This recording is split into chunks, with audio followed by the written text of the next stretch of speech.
Hello there, today we will design this Breast Cancer Awareness Month website in Adobe Photoshop. We will design this website from scratch, so please watch the complete video and do subscribe my channel and share it with your friends and colleagues. I have downloaded this image from unsplash.com. I will mention the link in the description. If you need the source file of this website, please visit my website hamiddesigner.com and you will be able to download this PSD from my website. Please do check out other videos on my channel. I have uploaded some design tutorials on web design and app design and print media and banner design and much more. You will learn valuable lessons from my videos. Without any further delay, let's get started this website design. Now I will fast forward my video and get back to you once it is done.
So guys, here is the final design. Let me know in the comments how you find this tutorial.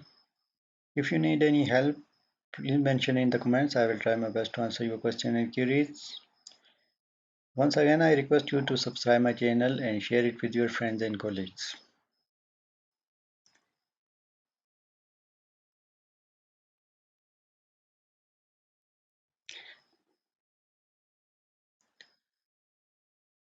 If you need source file of this design, please visit my website hamiddesigner.com and you will be able to download this PSD from my website. Once again, thank you very much for your time and have a great day.